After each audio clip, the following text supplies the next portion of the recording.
আসসালামু আলাইকুম প্রিয় শিক্ষার্থী, তোমরা যারা অষ্টম শ্রেণীতে পড়তেছো, এই ভিডিওতে আলোচনা করব বাংলা ব্যাকরণ ও নির্মিতি এই বই নিয়ে। তোমাদের শুরু থেকে শেষ পর্যন্ত এই ভিডিওটি দেখবা। এই বিষয়ে কোন অধ্যায়গুলো তোমরা পড়লে 2025 সালে শিক্ষাবর্ষে তোমাদের যে বৃত্তি পরীক্ষা অনুষ্ঠিত হবে ভালো একটি ফল নিয়ে আসতে পারবা। তাহলে অধ্যায়গুলো তোমাদের পড়তে হবে। এই সূচিপত্র সম্পর্কে তোমাদের একটু ধারণা দেব আমি। ক্রমিক নম্বর, পাঠ্য শিরোনাম, পৃষ্ঠা এগুলো তোমরা একটু সুন্দর করে দেখে নাও, যাতে তোমরা 2025 সালে এখন থেকে যদি পড়া শুরু করো, তোমরা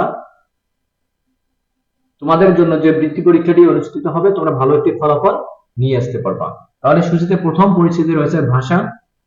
ভাষা মাতৃভাষা এবং রাষ্ট্রভাষা, সাধু ভাষা, চলিত রীতির পার্থক্য, কর্ম অনুশীলন এভাবে দেওয়া আছে পর্যায়ক্রমে। তোমরা এখান থেকে তোমরা অনলাইন থেকে এই পিডিএফটি ডাউনলোড করে তোমরা এখন থেকে পড়া শুরু করে দিবা, যাতে করে তোমরা 2025 সালে যে বৃত্তি পরীক্ষাটি অনুষ্ঠিত হবে তোমরা ভালো একটি ফলাফল নিয়ে আসতে পারবা।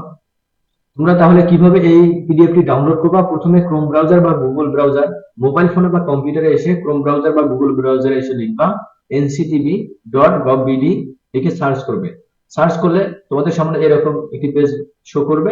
এখান থেকে পাঠ্যপুস্তক অপশনে ক্লিক করে দিয়ে 2017 শিক্ষাবর্ষে সকল স্তরে পাঠ্যপুস্তকে ক্লিক করে দিলে তোমাদের এরকম একটি ইন্টারফেস শো করবে। অর্থাৎ এখান থেকে তোমরা সিলেক্ট করে নিবা কোন বইটি তোমরা ডাউনলোড করতে চাচ্ছ। এখন পর্যন্ত তোমাদের যেহেতু গণিত বইটি এবং গণিত বই এবং ইংরেজি বই এর ভার্সন এখানে দেওয়া হয়নি, তাহলে তোমরা যেগুলো এখানে দেওয়া আছে এগুলো এখন থেকে পড়তে শুরু করতে পারো।